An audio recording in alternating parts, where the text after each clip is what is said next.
Review's late, and I almost was just gonna skip this one, but this is my only day I'm gonna be able to do it. So why the fuck not, right? We started off with Alberto El Patron and Austin Aries, and even though they already announced this on Twitter, they've set up a title match for Redemption. They're gonna get it on at the pay-per-view. Impact. You guys have had a lot of ups and downs with me this year. So I hope they bring it on the card because even though I'm a broke ass nigga right now, I really want to support you guys.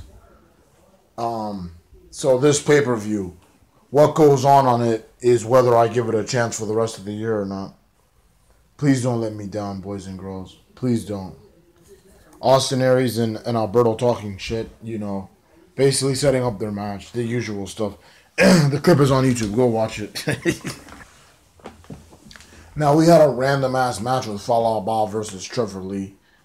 I don't know how the hell Trevor Lee won. Conley was with him. Caleb Conley was at ringside. But I still don't understand how Trevor Lee won because Trevor Lee is not even 205. And Fallout Bob is almost 300 pounds. 400 pounds. This made me sick because I like Fallout Bob. Should he be world champion? I can't say. Should he be in the main event? Sure, why not? He's got the size. He's got that unique look. A lot of you guys like unique looking wrestlers, but all the guys that you think is unique, ironically, weigh the same. This guy looks different, and he breaks out from the pack. And then Sami Callihan. It was obviously Sami Callihan because he had the OVE cam. Was stalking Eddie Edwards' wife. This segment was probably the best one of the night, even though it was trash. Alicia Edwards was going in a hotel and he was stalking her. And then Eddie was backstage with Mackenzie and he saw that shit.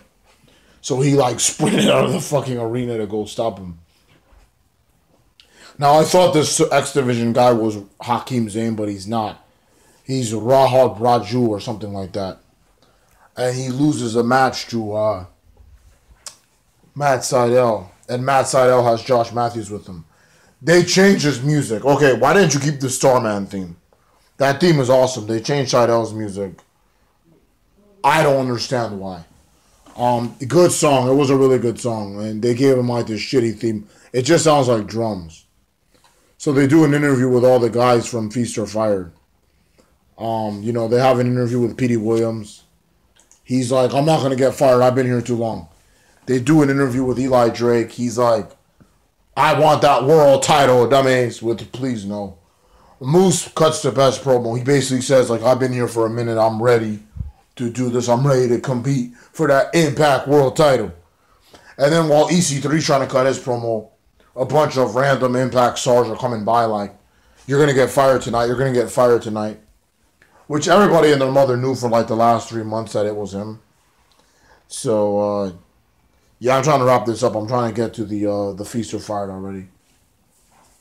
Allie, Impact, defeats Sienna. Welcome back home, Sienna. She looks fine. I hate this term with a burning passion, but Sienna was looking like a snack. And fucking Pepper Parks, Braxton Sutter comes out. That's BS. By the way, he didn't go with that gimmick that I suggested. He actually went with something else that made no sense, but we'll get to it. He's trying to beg for Allie back, and he calls her Laurel by accident. And then, Allie, people are saying, don't take that nigga back. Don't take that nigga back.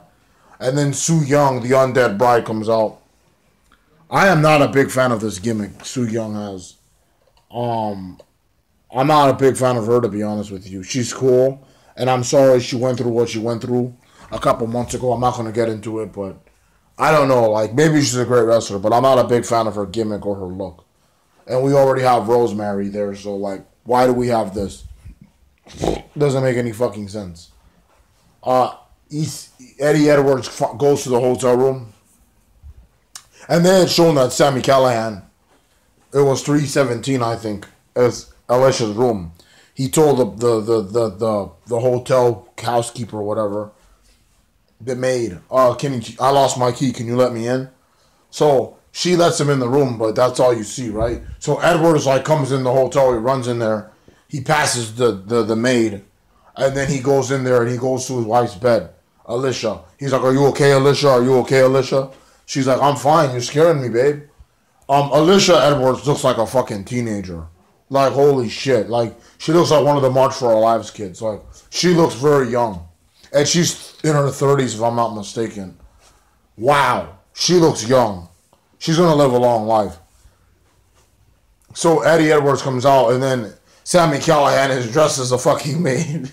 He looks stupid, and he's just beating the shit out of Eddie Edwards. And then Edwards' wife is like, get out of here, I call the police. And Callahan's like this, thumbs up, thumbs down.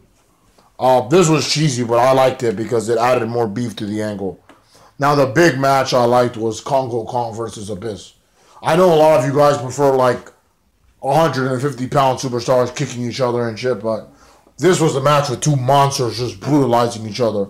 Barbed wire, weapons, outside the ring, inside the ring, you name it. I really thought Abyss had it, but Congo Kong beats him with a big splash from the top rope. Congo Kong, and they even made a point to like reference this so many times. The new monster of Impact, Congo Kong, the new monster. So I guess he's the new monster. Would have been my choice. I first saw him in the Juggalo show, Bloody Mania, JCW, and he was the man. He was the man. They always had a main event the shows. So that's what happened. Now the main event. There's what I've been rushing to get to.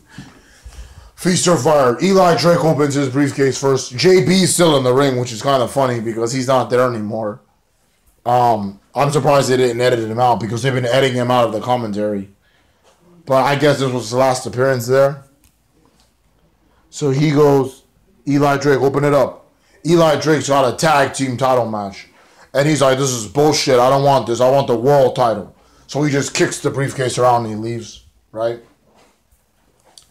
And then Petey Williams opens it. Everybody knew he was going to get the X Division. So he gets it. And then he goes. And then they go EC3 and Moose. Open up. And Moose opens it. And he's got a world title match. EC3 was laughing at him before. So he's like, see you later, Moose. But Moose has the world title match. So EC3's fired. Who didn't see that coming? They do this long drawn out segment where EC3's like, no, I'm not. No, I'm not. No, I'm not. But then he's like, yeah, you know what? I'm fired. Thank you guys for the memories. And he bowed to the crowd, but I guess they edited that out. So he starts beating the shit out of JB. And he starts saying, I'm not going anywhere. And like, he's like, make me leave. I'm not going anywhere. And then, like, as he's being a bitch in the ring, I'm a machine. And Brian Cage comes out and he makes EC3 leaves. Obliterates EC3. EC3's final appearance in an Impact ring is getting obliterated by Brian Cage. And then I guess, like, him and Lashley are going to have a face down or a match or something. But this was a pretty good Impact. I'm totally out of it today, so sorry for the boring review. I'm out of it. Like, I'm hungry and tired, and I feel like I need some fucking food. And this review's late, and I really didn't want to do it because March for Our Lives was this past weekend. So I wanted to save my camera for that. I did get a chance to meet Emma Gonzalez this week randomly. And I won't say where, but she was really nice. She was with a friend of hers. And my brother had actually met Cameron Kasky in the same area. So I was kind of surprised to see her, but in a way it was kind of like, you know, something that would probably happen because they do live close by. You know, this happened literally in my town, so. And yeah, she's really cool. So yeah, I'm going to follow the movement as best I can. Even if it means I got to vote out some of you guys as favorites. Yes, I'll do that. I will. I've done it before. But yeah, EC3 is now in WWE, and he will be facing a bunch of NXT superstars for the inaugural NXT North American Championship WrestleMania weekend. So yeah, hopefully the next Impact review I do will be at a better time. And sorry that this one was late, but better late than never. But anyway, guys, stay tuned and thanks for watching this review. And I hope that you guys marched this past weekend. But anyway, thank you guys. See you guys next week. And have a good spring break, everybody.